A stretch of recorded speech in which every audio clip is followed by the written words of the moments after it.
عليه وسلم اضمنوا لي ستا من أنفسكم أضمن لكم الجنة اصدقوا إذا حدثتم وأوفوا إذا وعدتم وأدوا إذا اؤتمنتم واحفظوا فروجكم وغضوا أبصاركم وكفوا أيديكم.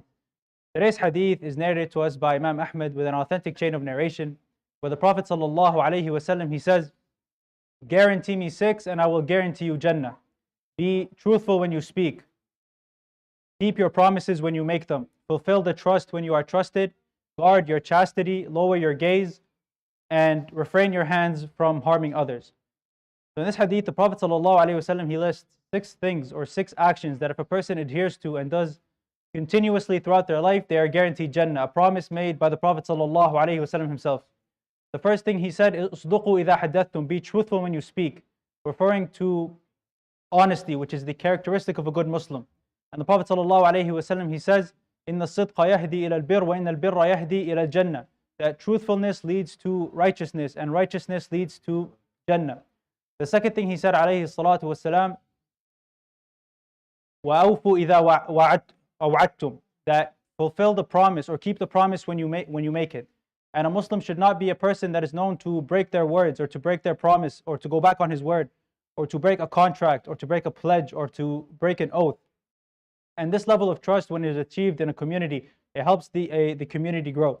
The third thing he said, alayhi salatu wasalam, وَأَدُّوا إِذَا اؤْتُمِنْتُمْ, that fulfill the trust when you are trusted with something. The Prophet ﷺ he said, الْمُؤْمِنُ مَنْ أَمِنَهُ النَّاسُ عَلَى دِمَائِهِمْ وَأَمْوَالِهِم, that a mu'min is, or a believer, is a person who people trust with their life and with their wealth.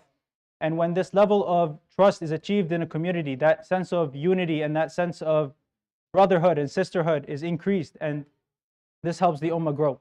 The fourth and fifth things he described, alayhi salatu wasalam, he said, غُضُّوا أَبْصَارَكُمْ وَاحْفَظُوا فُرُوجَكُمْ, that guard your chastity and lower your gaze. And this means that you don't do what Allah subhanahu wa ta'ala has made haram, or don't look at what Allah subhanahu wa ta'ala has made haram. And the last thing he described, alayhi salatu wasalam, كُفُّوا أَيْدِيَكُمْ, that refrain your hands from harming others. The Prophet sallallahu alayhi wasallam he said, الْمُسْلِمُ مَنْ سَلِمَ النَّاسُ مِنْ لِسَانِهِ وَيَدِهِ, that a Muslim is a person who people are safe from his hand and his tongue. And this includes physically harming people, but also transgressing against people. Even something as simple as putting something evil in the way of your brother. We should refrain from this. So the Prophet ﷺ in this hadith says that whoever can adhere or stick to these 6 things, I guarantee them Jannah. But why these 6 things specifically? If you notice, 3 of the things that he described, alayhi salatu wasalam, be honest when you speak and guard your chastity and lower your gaze, these are the obligations you have upon yourself. But the other 3, fulfill your promise and fulfill the trust when you are trusted, and refrain your hands from harming other people, these are the obligations that you have upon other people and the community.